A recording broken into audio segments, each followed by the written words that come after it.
Hello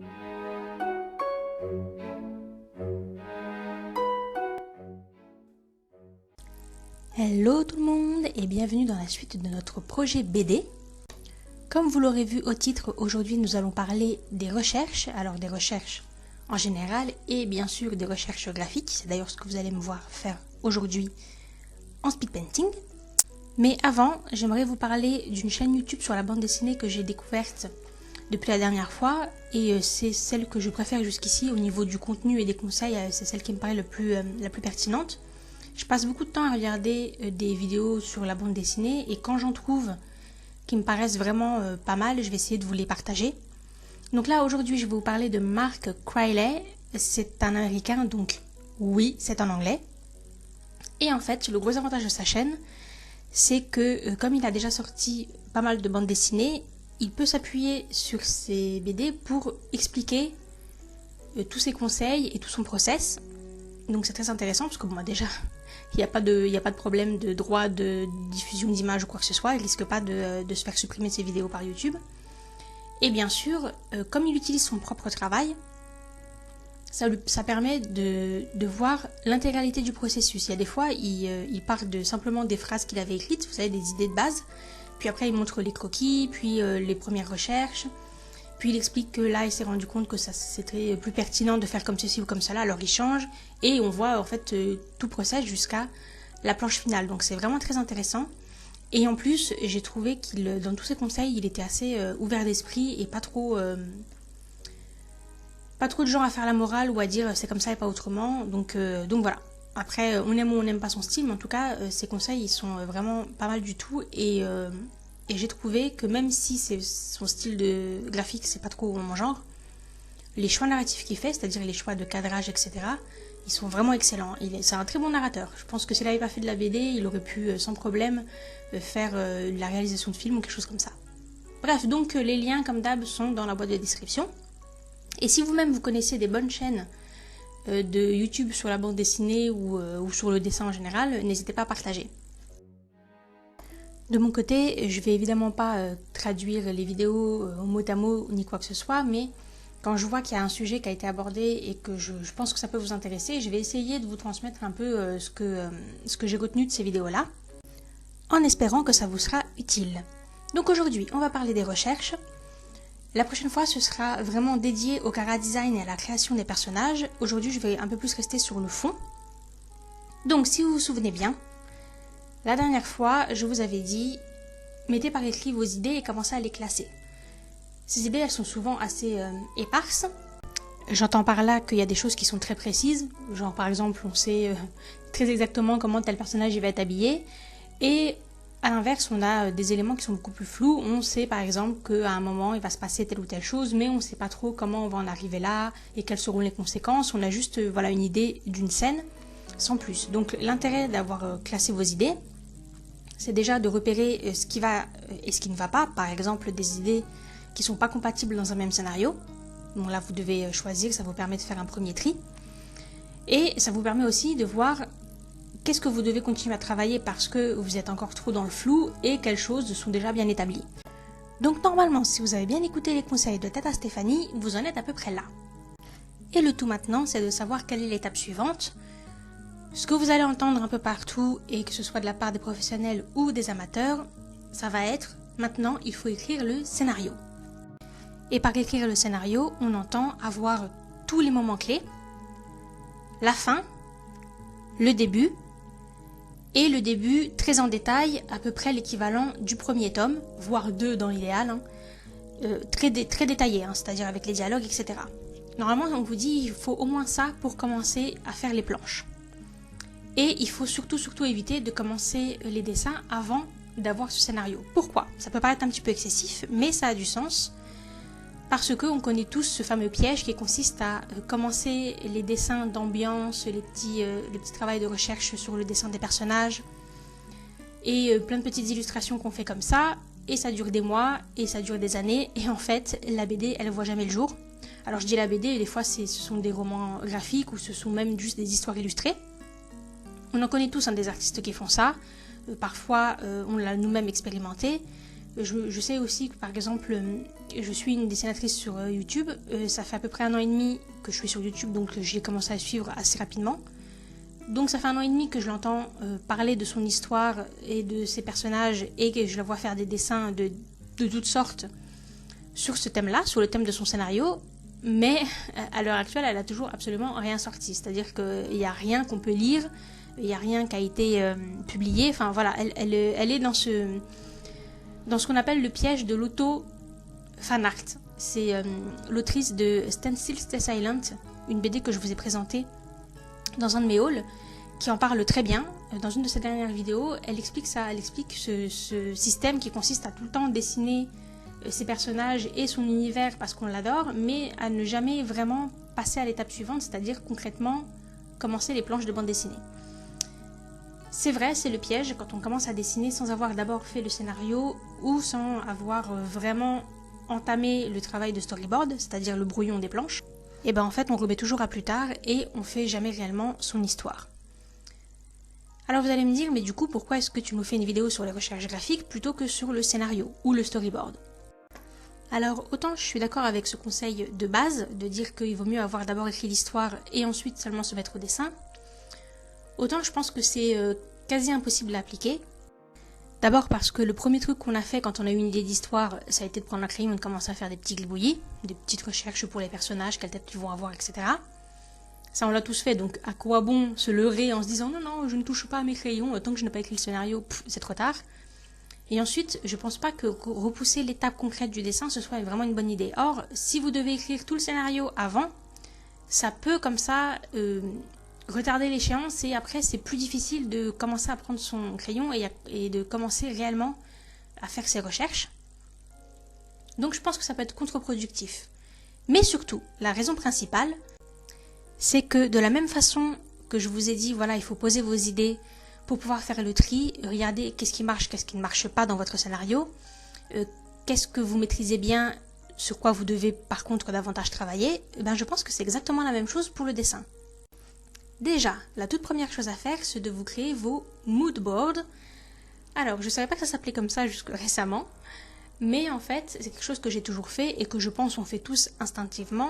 Ça consiste à réunir dans un dossier tout ce qui nous inspire ou tout ce qui nous évoque notre univers. Ça va de modèles pour nos personnages, donc par exemple la coupe de cheveux ou le style de vêtements, à pourquoi pas la bande son. Vous créez une petite playlist avec la musique qui vous évoque soit votre histoire, soit une scène particulière de votre histoire. Pourquoi pas aussi tout ce qui est visuel. Vous aimez bien l'ambiance de telle série, donc voilà, vous allez faire des recherches. Et toutes ces choses-là, c'est ce qui va vous donner la matière et pour commencer à dessiner. Ça va vous donner la petite motivation de base. Et c'est ce qui va vous permettre aussi de peaufiner votre univers. Et même, ça se voit assez souvent, ça peut vous pousser à changer vos designs et carrément le scénario. C'est pour ça que je pense que c'est assez important de le faire tôt, parce que c'est pas une fois que vous avez écrit tout votre scénario que vous allez devoir tout réécrire parce que finalement pendant vos recherches vous avez changé d'avis sur quelque chose. Alors je vais essayer de vous donner des exemples concrets. Mettons que votre personnage principal, vous avez décidé que c'était un épéiste, un mec qui se bat à l'épée. Assez naturellement, vous allez commencer à faire des recherches sur les différents modèles d'épée qui existent, pourquoi pas sur des tenues de combat, des positions, et puis de fil en aiguille, vous vous renseignez sur la chevalerie, et là, vous entendez parler d'un ordre de chevalerie du temps jadis, qui avait une motivation, une quête, une histoire un peu mystérieuse, qui utilisait tel type d'arme un petit peu original, et vous vous dites « Banco, je veux ça pour mon personnage ». Vous vous appropriez cet élément-là, puis vous vous dites « Ah bah tiens, ce serait en fait un ancien chevalier de tel ordre qui aurait été chassé pour je ne sais quelle obscure raison, et qui du coup serait en quête de rédemption, patati patata ». Et voilà comment un élément assez simple que vous allez trouver par hasard au cours de vos recherches peut influencer par exemple l'histoire d'un personnage ou carrément le scénario. Ça arrive tout le temps d'être influencé de cette façon. Alors là j'ai parlé d'un fait historique, mais ça aurait pu être juste un objet, tout comme ça aurait pu être juste une chanson, ou un poème, ou une lecture que vous allez faire complètement par hasard. Bref, pour moi ça me paraît assez important de faire ça dès le début. Ensuite il y a une raison un petit peu plus terre à terre, disons-le franchement, qui peut vous pousser à commencer à faire les recherches assez rapidement, c'est de tout simplement se rendre compte de ses limites. Une mise en situation, Vous avez décidé que l'héroïne aurait une chevelure flamboyante, incroyable, genre Mérida dans Brave, vous voyez? On la kiffe tous, cette chevelure avec ses boucles rousses dans tous les sens, c'est magnifique. Vous vous dites mon héroïne elle sera comme ça, vous faites votre mood board avec toutes les images de Mérida que vous avez pu trouver, et là vous commencez à dessiner. Et vous vous rendez compte qu'il vous a fallu toute la journée pour faire un pauvre dessin et que vous avez envie de vous trancher le poignet tellement il vous fait mal. Objectivement, vous pouvez pas garder ce Cara Design, c'est pas possible. Il vous faudrait un mois sur chaque planche. Et puis vous allez pas risquer une tendinite aggravée juste pour pouvoir faire votre BD. Et du coup, ça me permet d'enchaîner tout de suite avec un concept que vous allez pas mal rencontrer si vous fréquentez d'autres dessinateurs de bande dessinée. C'est quelque chose qui revient assez souvent dans les conseils. Ils appellent ça le fail faster. Le fail faster, donc le échouer plus vite, ça consiste à dire que le plus tôt vous admettez un échec, que ce soit sur du design ou que ce soit sur un scénario, le plus tôt vous pouvez modifier ce concept et rebondir, passer à autre chose, continuer votre projet. Le souci, et c'est pour ça qu'on en parle, c'est que c'est parfois extrêmement difficile de renoncer à des idées, parce que quand on a fait grandir le scénario à l'intérieur de son esprit avec tel type d'histoire, tel type d'éléments, tel type visuel sur par exemple le Cara Design des personnages, après c'est extrêmement difficile d'y renoncer. C'est extrêmement difficile de se dire bah non ça, finalement, maintenant que je commence à développer tout ça, ça ne marche pas. Il faut que je l'enlève. Et des fois on reste buté parce qu'on ne veut pas. Donc on se retrouve avec par exemple un petit élément de scénario qui nous oblige à torturer tout le reste du scénario juste pour que ça colle avec ce petit élément-là, alors que clairement ce serait tellement plus simple de juste retirer cet élément, mais non, on veut pas. Donc on est là, on reste bloqué, et il y a des gens qui des fois renoncent carrément à leur projet, laissent tomber toute l'idée, simplement parce qu'ils n'arrivent pas à passer outre et à faire cette modification. Alors je le comprends tout à fait, hein, je l'ai expérimenté, peut-être que hélas vous aussi, et c'est très très fréquent, hein, ça arrive à absolument tout le monde. Mais voilà, ça c'est un travail à faire sur vous, il n'y a pas de solution miracle. Et dites-vous, si ça peut vous rassurer, que quand on change son idée, au début on le fait à contre-cœur et on est là, on rechigne et c'est presque, on se force, mais assez rapidement on se met à aimer cette nouvelle idée. Donc n'ayez pas de scrupules à abandonner comme ça les choses qui vous tirent en arrière, parce que si par exemple votre héroïne elle peut pas avoir sa coupe de cheveux magnifique machin truc, vous lui en trouvez une autre et vous allez voir qu'à force de la dessiner de cette autre façon, vous allez vous y attacher. Et ce sera d'autant plus vrai quand les lecteurs ils vont tomber dessus, comme eux ils n'auront jamais connu la précédente version que vous aviez juste dans votre tête, et ben ils vont tout de suite aimer cette version qui est la seule qu'ils connaissent et ça va vous pousser à encore plus aimer ce nouveau design. Donc ça c'est quelque chose que vous devez faire absolument dès le début, que ce soit au niveau du scénario ou que ce soit au niveau du dessin. Quelque chose qui vous bloque, il faut l'éliminer. Bien, maintenant, l'avantage de faire ces recherches graphiques de façon assez précoce, ça vous aide aussi beaucoup à repérer ce que vous avez vraiment besoin de travailler parce que vous ne maîtrisez pas du tout. Donc, si vous savez dessiner votre personnage, arrêtez de le dessiner en long, en large et en travers, c'est bon, on a compris, vous savez le dessiner. Par contre, si vous ne savez pas du tout dessiner les voitures, et que concrètement, il va bien falloir qu'à un moment donné, votre personnage il se déplace, ou que juste il soit dans la rue et qu'il y a des voitures qui sont garées, il y a des bicyclettes qui passent, des camions, que sais-je, vous allez bien devoir travailler ça à un moment ou à un autre, et le plus tôt sera le mieux. De la même façon, si votre héroïne c'est Madame la Marquise, a priori elle vit dans un château, et donc il faut que vos décors ils aient un petit peu de la gueule, parce que vous n'allez pas faire vivre votre reine ou votre princesse ou que sais-je dans un truc qui ressemble à une cabane. Ce ne sera pas du tout crédible, ça va appauvrir votre scénario et votre visuel, et en plus le lecteur il va pas comprendre. Donc toutes ces choses-là, c'est le moment ou jamais de commencer à vraiment y réfléchir. Et c'est là qu'il faut trouver le juste équilibre entre les idées que vous avez déjà et le scénario un petit peu plus poussé. Parce qu'il va de soi que plus votre scénario il est précis et plus vous savez très exactement ce que vous devez faire comme recherche. L'avantage c'est que ça va vous éviter de faire des recherches inutiles ou de travailler des choses que finalement vous allez devoir retirer du scénario un peu plus tard. A l'inverse, si vous avez opté pour certains choix mais que c'est des choses auxquelles vous n'êtes pas habitué, c'est le moment, dès que vous commencez les recherches graphiques, il faut les mettre en application. Par exemple, moi j'ai décidé que j'allais pas faire la BD en couleur, simplement parce que déjà ça me prendrait un temps monumental, mais aussi et surtout parce que niveau matériel ça me coûterait une fortune. Donc j'ai opté pour du noir et blanc. Je visualise ça un peu comme un manga, sauf que j'ai pas du tout l'habitude. Voilà, si vous me connaissez un peu, vous savez que je travaille pas du tout en noir et blanc. Donc j'essaye là en même temps que je fais mes recherches, de l'imaginer tel que ce serait au final. Vous voyez ce que je veux dire? Donc voilà, pour toutes ces raisons, moi je suis pas du tout contre l'idée de commencer tout de suite avec les recherches graphiques. Après, c'est à vous de trouver le juste milieu. Essayez de ne pas vous perdre dans les recherches indéfiniment, clairement.